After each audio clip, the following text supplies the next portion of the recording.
Hoxh, në Kur'an përmenden disa emra për vendin e dënimit në botën tjetër. Po, Gjehennemi në Kur'an përmendet me disa emra. Allahu Dhul Gjelal nuk është që Gjehennemin e ka përmend çdo herë me të njëjtin emër. Por format, mënyrat, metodat që kanë ardhur, do thotë Allahu i ka zbrit në atë formë që e ka lyp nevoja, do thotë akon që përshtatet me ajetin kuranor, Allahu në atë formë e ka zbrit, do thotë shprehjen. Andaj thuhet se fjala Jahannam dhe fjala Jannat janë barabartë të cekura në Kur'an. Shembull 77 herë nëse është cek Janneti me shprehjen Janna, gjithashtu edhe Jahannemi është cek 77 herë me shprehjen Jahannam. Mirë po, për Jahannemin ka edhe shprehje tjera. Dihet fjala Jahannam është, domethënë shprehja Jahannam është fjala që më së shumti është përmend që ka të bëjë me Jahannemin. E qartë. Në këtë rast që është emër i përgjithshëm i Jahannimit. Po do.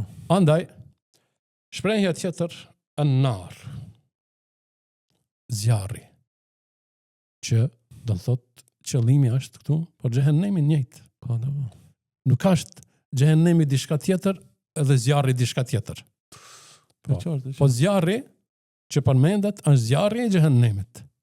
Këtë rast që tregon, do thotë natyrën e Jahannemit. Se natyra e Jahannemit është zjarr. Atë natyra ka. Gjithashtu es-sa'ir, el-jahim. Këto janë emrat e Jahannemit. Do thotë shprehje es-sa'ir, el-jahim tregojnë ndezjen dhe flakrimin e madh. Ndezje dhe flak e madhe. Gjithashtu ka ardhur si shprehje ladha, që tregon për Jahannemin. Çfarë kuptimi ka? Padyshim. Edhe kjo ka të bëjë me flakën e pastër dhe djegse. Është flak e qartë. Nuk është e përzier me diçka tjetër. Do thotë flak e madhe edhe flak e pastër dhe djegse. El-hutama, do thotë që është nga natyra e Jahannemit se është që copton dhe shkatron. Jahannam lit,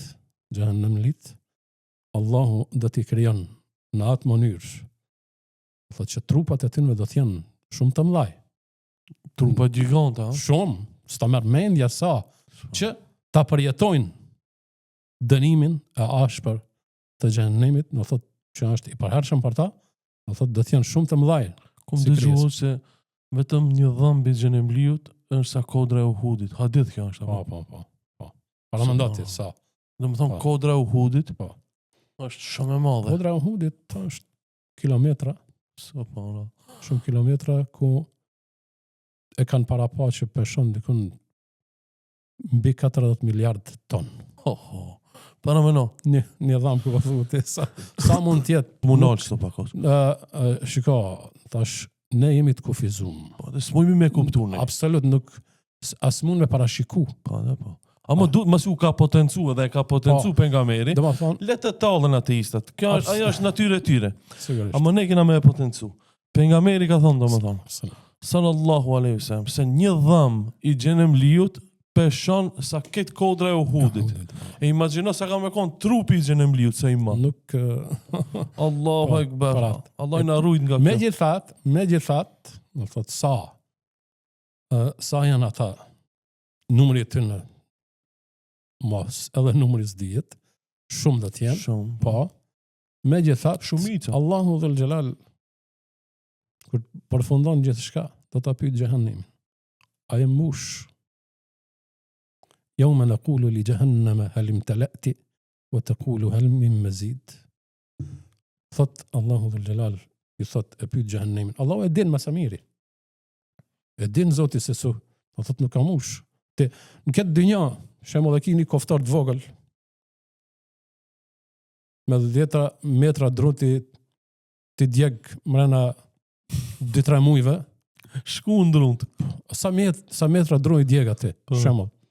Po, haj, do më thonë, sa ti bjesh halaj, normal, ka djeg, dhe nuk metet kur gja. Çka themi neve për xhehenemin? Yawma naqulu li jahannama hal imtala'ti wa taqulu hal min mazid?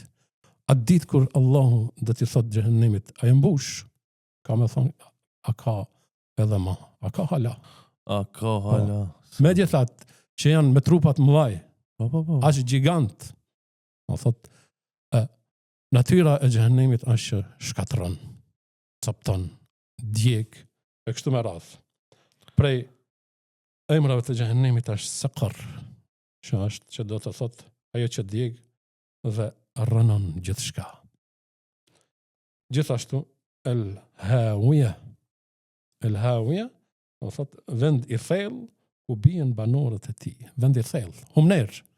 Po edhe këto, po them me krejtat, neve jemi të kufizuar dhe nuk S'mujmë me kuptu, parafarsisht kjo. Po, normal. Me Po, ne Allahu paftiru. E ka përshkruajt, do thot xhehenemin me këto emra, me disa prej tyre që i cekëm. Këto emra a përmenden, këto emrat që përmenden, a janë të njëjtit xhehenem apo janë shkallë xhehenemit hoxh? Bashkë që do shta me ditë. Dietarët islam kanë folë edhe për këtë çështje. Do të thonë se me atë që thamë se shprehjet që argumentojnë për xhehenemin janë shprehje të ndryshme. Që cekëm. Jahannam, as-sa'ir, al-hutama, hawiya, e kështu me radh. E tash, dietarët janë me 2 mendime në këtë rast. Mendimi i parë është se krejt këto shprehje që Allahu i ka sjellë në Kur'an janë shprehje të cilat argumentojnë për një xhehenem, vetëm për xhehenemin një. Nuk ka, do thot, shkallë grada të xhehenemit. Shembull, në këtë shkallë të xhehenemit kanë ky grup i njerëzve, këta njerëz që kanë bërë këto gjunohe, apo këtë pjesën tjetër kanë me kon ata që i kanë bërë gjunohe tjera e kështu me radhë. Jo, ata e parashohin, do thot se xhehenemi është një. Mirë po ka ardhur me shprehje të ndryshme, çka vërtet argumentojnë të gjithat për një xhehenem që nuk ka tjetër. Nuk ka lloje të xhehenemit. Zjarri është, çaj zjarr, dënimi është, çaj dënim e kështu me radhë. Kurse mendimi tjetër është se, do thot, e kundërta nga ky mendim, që mendojnë se janë shkallë gradë të xhehenemit. Mirë po, e vërteta është se xhehenemi është një dhe nuk ka shkallë. Qartë.